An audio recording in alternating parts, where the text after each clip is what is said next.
I'm a kidney transplant patient from the UK.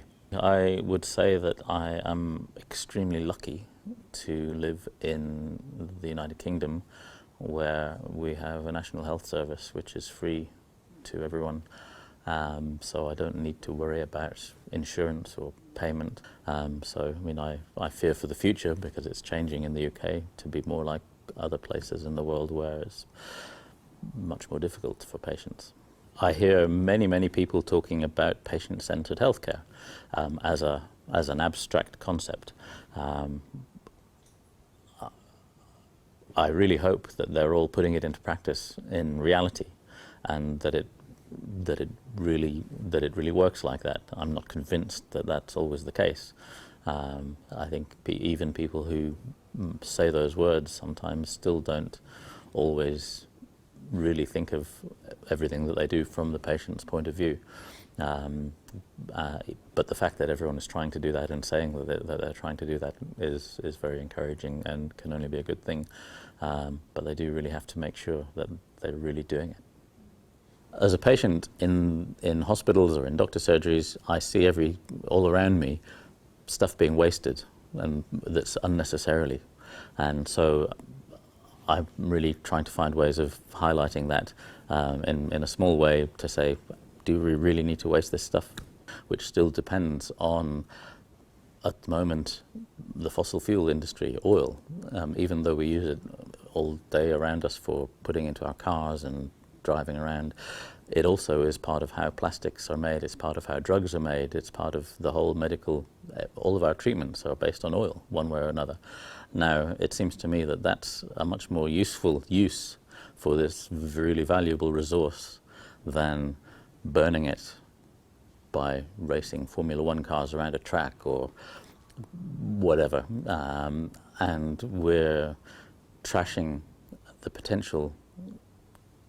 Maybe we're throwing away the potential to treat ourselves and our children and our grandchildren by burning all of this valuable fossil fuel that we call oil, and using it in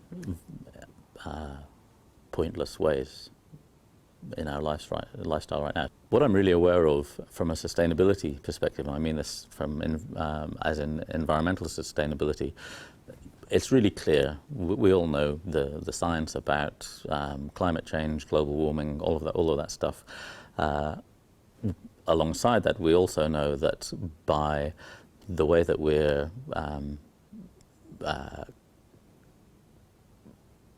killing biodiversity and wrecking the planet by pollution and all of these things is having real effects on our health and our well-being and our ability to live and survive happily. Now, in order for us to do something about that, we need to change our lifestyle. All of us, certainly in the Western world, we need to reduce the amount, basically we need to reduce the amount of energy we use, and what energy we do use has to come from better, more renewable sources.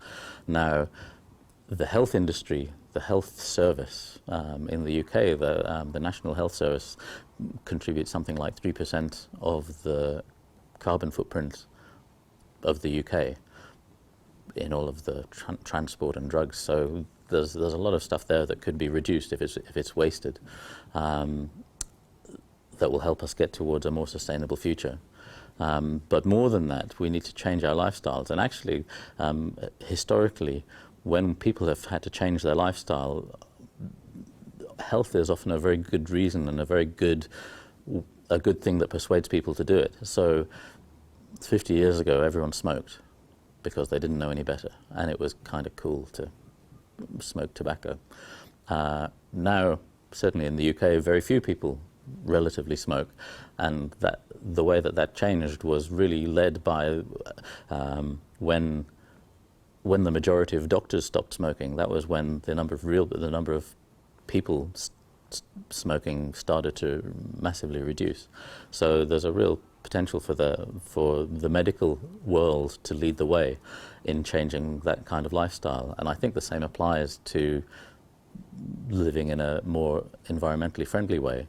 I think there's a real opportunity for the medical world to lead the way and for it to become a really strong influence on people's normal lives, because they see it as benefiting them. Changing the lifestyle isn't actually just for the altruistic reasons of other people in the world and our children and our grandchildren. Actually, changing our lifestyle can help us as well. It's very easy, I think, in any industry to lose sight of the end user.